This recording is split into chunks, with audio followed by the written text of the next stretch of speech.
রাজনীতিতে অনন্য নজির স্থাপন করে যাচ্ছেন পীর সাহেব চরমোনাই, ইসলামী আন্দোলন বাংলাদেশের মোহতারাম আমির মুফতি সৈয়দ রেজাউল করিম। ইতিহাসের পাতায় মুফতি সৈয়দ রেজাউল করিমের নাম স্বর্ণাক্ষরে লেখা থাকবে।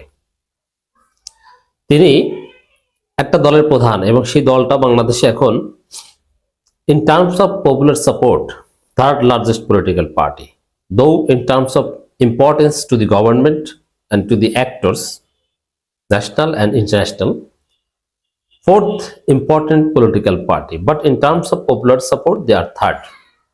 এত বড় একটা দলের প্রধান, they are considered as buffer political party. That means এই চরমোনাই যেদিকে মোড় নিবে তারা জেতার সম্ভাবনা থাকবে, ইটস রিয়ালিটি, কারণ তাদের দেশব্যাপী ভোট ব্যাংক রয়েছে। সেই দলের প্রধান তিনি নির্বাচন করছেন না, তিনি বৃহত্তর স্বার্থে কাজ করছেন, সামগ্রিক দেখভাল কিংবা ম্যানেজমেন্টের দায়িত্ব নিয়েছেন। বাংলাদেশের পলিটিক্যাল কালচার অনুযায়ী দলের প্রধান নির্বাচন তো করবেনই, সব দলের প্রধান নেবে। দলের প্রধান পারলে প্রধানমন্ত্রী হবে, পারলে একই সাথে প্রেসিডেন্টও হবে। দলের প্রধান তো থাকবেই, সংসদীয় দলের নেতা থেকে শুরু করে এমন কোনো প্রধানের পোস্ট নাই যে সুযোগ পেলে না নেয়। এটি হিস্ট্রি। শেখ হাসিনা, খালেদা জিয়াদের ক্ষেত্রে এটি দলের প্রধান, প্রধানমন্ত্রী, সংসদীয় দলের নেতা, অমুক তমুক সব। এই জায়গায় সুযোগ থাকা সত্ত্বেও, প্রচন্ড সম্ভাবনা থাকা সত্ত্বেও তিনি নির্বাচনে অংশগ্রহণ করছেন না, এটা একটা নজির, এটা ইতিহাসে অধ্যয়ন হবে।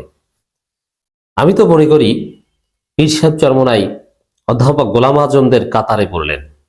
অধ্যাপক গোলাম আজম নিশ্চিত এমপি হওয়ার সুযোগ ছিল, এমপি না হতে পারলেও তিনি মন্ত্রী হতে পারতেন, অত্যন্ত পাওয়ারফুল মন্ত্রী হতে পারতেন। দেখেন, আমি অধ্যাপক গোলাম আজমের গায়রতটা একটু আপনাকে শোনাই, তাহলে বুঝবেন যে গোলাম আজম তিনি শান্তি কমিটির লোক ছিলেন, স্বাধীনতা বিরোধী ছিলেন, তাকে সবচেয়ে বড় রাজাকার বলা হতো এবং স্বাধীনতা বিরোধীদের মধ্যে একদম টপ লিডার ছিলেন অধ্যাপক গোলাম আজম। তার নাগরিকত্ব নিয়ে প্রশ্ন উঠেছিল, কিন্তু তার গায়রতটা দেখেন, এত বিতর্ক, দেশে আসতে পারবেন না, আসছেন না, এসেছেন জেলে, তারপরেও তার এত হাই পার্সোনালিটি ছিল, শেখ হাসিনা এবং খালেদা জিয়া তাকে স্যার স্যার বলে বাপের মতো সম্মান করতে বাধ্য হতো।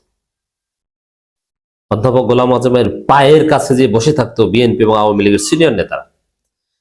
এত বড় বিতর্কিত ব্যক্তি, স্বাধীনতা বিরোধিতার দিক থেকে অবশ্যই গোলাম আজম বিতর্কিত ব্যক্তি, তারপরও তার রাজনৈতিক দূরদর্শিতা এবং ব্যক্তিত্বের কারণে হাসিনা গোলাম আজমের বাসায় আওয়ামী লীগের প্রতিনিধি দল পাঠিয়েছে, সালাম দিয়েছে, স্যার, আপা শেখ হাসিনা আপনার জন্য জায়নামাজ, কোরআন শরীফ এটা পাঠিয়েছে 91 সালে, আমাদেরকে আপনাদের 18 আসনে সমর্থন দিন। খালেদা জিয়া তো হাতে পায়ে ধরেছে। খালেদা জিয়ার সাথে গোলাম আজমের কিছু ছবি আছে, দেখবেন কতটা সম্মান করত। জিয়াউর রহমান এরশাদও সম্মান করত। এখন জিয়াউর রহমান এরশাদ এদেরকে তো এই প্রজন্ম ওইভাবে জানে না, কিন্তু খালেদা জিয়া, শেখ হাসিনা তারা এই প্রজন্মের সাথে পরিচিত। তারা উভয়ই অধ্যাপক গোলাম আজমকে সর্বোচ্চ সম্মান করতেন। অধ্যাপক গোলাম আজম কোনোদিন নির্বাচন করেন নাই। তিনি জামাত ইসলামীকে ক্ষমতায় নিয়ে গিয়েছেন বিএনপির সাথে জোটে। যখন মন্ত্রী হওয়ার চূড়ান্ত সম্ভাবনা তৈরি হলো যে অধ্যাপক গোলাম আজম চাইলেই যে কোনো একটা মন্ত্রী, জামাতের প্রধান হিসেবে তিনিই হবেন মন্ত্রী, তখনই তিনি জামাতের দায়িত্ব ছেড়ে দিলেন। যারা শারীরিক কারণে আমি আর পারছি না, মাওলানা মতিউর রহমান নিজামী আমিরে জামাত, আর গোলাম আজম রিটায়ারমেন্টে। অথচ গোলাম আজম চাইলে নিশ্চিত মন্ত্রী হতে পারতেন, কিন্তু সেটা নেননি, নির্বাচন করেননি। পীর সাহেব চরমোনাইয়ের হিসাবটা এখন এরকম, পীর সাহেব চরমোনাই চাইলে তিনি এমপি হতে পারতেন।